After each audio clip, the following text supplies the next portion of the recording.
Hello everyone. Welcome to Integrated Medical Biochemistry with Dr. Bijoya Chatterjee. Continuing with the topic of photometry, we will now today discuss turbidimetry and nephelometry. These are two techniques which are types of different among the types of photometry.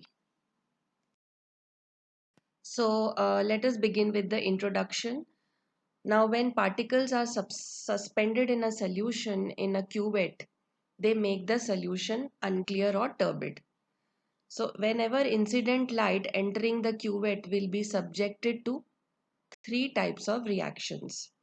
Some of the light will be absorbed or blocked by the particles. Some of the light will be transmitted through the cuvette and some will be scattered. So this is the light source. It is converted into monochromatic light. This is the cuvette which is filled with a solution having particles.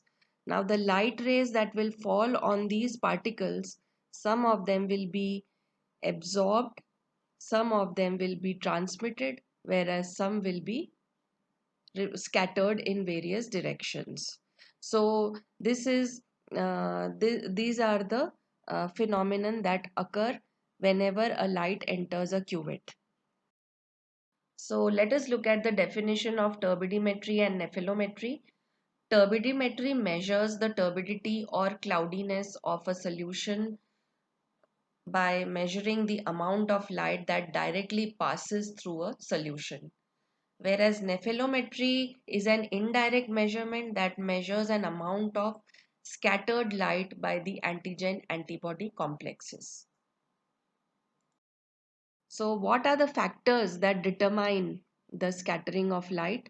The light scattering is a physical phenomenon resulting from interaction of light with particles present in a solution. Now, this phenomenon of scattering of light depends on the particle size, wavelength, distance from which it is being observed, concentration of the particles present in the solution, and the molecular weight of the particles. So, now let us look at each technique individually. So, we'll start with turbidimetry.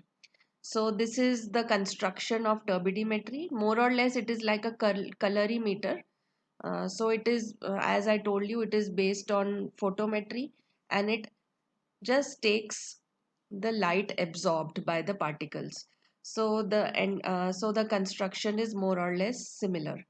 Now this is basically a colorimeter where the lamp is present. Here the lens is present where it will focus the light to the entrance slit, and all the focused light will first be converted to a monochromatic light of particular wavelength, and then that chosen light will fall on the cuvette which is filled with the solution, and in this solution the particles are suspended. So some of the light will be absorbed and some will be transmitted, and this transmitted light will fall on the photoelectric detector. It will create an electric current which will be measured by the galvanometer, and it will be calculated in terms of absorbance and reflected on the screen. So this is the construction of turbidimeter, which is nothing else but a colorimeter or a spectrophotometer. Now the principle of turbidimetry is involved with measuring of the amount of transmitted light by particles in a suspension or a solution to determine the concentration of the substance in question or the substance that we are measuring. Amount of absorbed light and therefore the concentration is dependent on the particle, the size of the particles. So measurements are made using light spectrophotometer, which I just mentioned. Now, what are the clinical applications of turbidimeter? Determination of concentration of total protein in biological fluids such as urine and CSF, which contain small quantities of protein. So because the protein present in urine and CSF is in very small amount, it cannot be measured by the biuret reaction. So it is measured by the turbidimetric reaction, where the concentration of protein is in milligrams per liter. I hope you remember that the concentration of protein in blood is in grams per deciliter. So this is in blood, the concentration of protein is much larger. And in this case, the reagent that is used is the trichloroacetic acid, and this is the simplest example of turbidimetric measurement. Determination of amylase activity using starch as a substrate is also done by turbidimetric method. The decrease in turbidity is directly proportional to amylase activity, which means if amylase is present, uh, it will break the starch, so the turbidity of starch will decrease. So there is an inverse proportionality here. And the third example is determination of lipase activity using triglyceride as substrate. Here also, as the lipase keeps acting on triglyceride, the triglyceride will clear out from the solution, and there is decreased turbidity, and it is directly proportional to the lipase activity.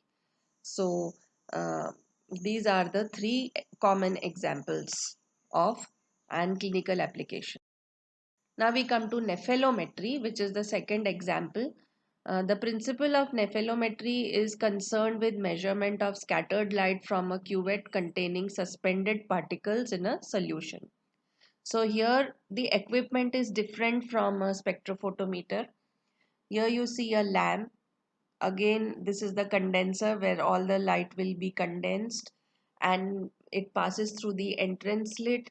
The monochromator will convert it to a single selected wavelength light, and then from this slit again it will fall on the cuvette. Now here you can see that some light rays are being scattered. So whatever light is being scattered will be measured by this equipment. Now this scattering is measured by a mirror which is kept at 90 degrees. So all the light that will fall, the scattered light that will fall on this mirror which is positioned at 90 degrees will be falling on the photo detector. This photo detector will convert it into uh, a reading which will be measured by the galvanometer, and then it will be displayed on the digital monitor in terms of absorbance. So this, or the scattering of light. So this is the principle of nephelometer. So here you can see that there is an angle of 90 degree, whereas in the previous example the whole composition was in 180 degree in single plane. So that is the difference. So let us look at the clinical applications of nephelometry. It is a widely used technique to determine concentration of unknown where there is antigen and antibody reactions. So let us look at the different types of determinations we can do with nephelometry. First is determination of immunoglobulins present in any biological fluid. Second is determination and concentration of individual serum proteins uh, present in the serum. And third is the determination of size of number of particles. So we can measure various immunoglobulins, the serum proteins such as hemoglobin, haptoglobin, transferrin, C-reactive protein, alpha-1 antitrypsin. Now, considerations, what are the precautions or what are the things that one needs to know? That is, the turbidimetry and nephelometry do not follow Beer's law. So, standard curves must be plotted and concentration of unknown is determined based on the standard curve. So, as they do not follow the Beer's law, this has every time a standard curve has to be plotted. Now because the absorbance is dependent on both number of size and particles, the standard solution which is used for the standard curve must have similar size suspension, and the precipitation and settlement of particles occurs. So mix the sample before taking the reading in the instrument and keep the same time for measurement of every sample throughout the measurement. So if we are uh, measuring a batch of patients, then we have to do it quickly, otherwise the particles will settle down. And before we take the reading, we have to shake the particles so that they are evenly suspended or homogeneously suspended in the solution and they have not settled down. The difference between nephelometry and turbidimetry. Turbidimetry deals with the measurement of intensity of transmitted light. So it is, um, and the nephelometry deals with measurement of intensity of scattered light. Here is the first difference: transmitted light and scattered lights are measured. In turbidimetry, the measurements are made at 180 degree from incident light, whereas in nephelometry, the measurements are made at 90 degree from incident light beam. The equipment used here is a spectrophotometer, and here the equipment used is nephelometer. Antigen antibody immunocomplex reactions, precipitates, liver diseases, proteins in urine or CSF can be measured by turbidimetry, whereas by nephelometry, we can measure antigen antibody reactions, immunocomplex reactions, and precipitation of lipoproteins. So, this is the application. So, like, share, and subscribe to my channel, and don't forget to hit the bell icon. Thank you.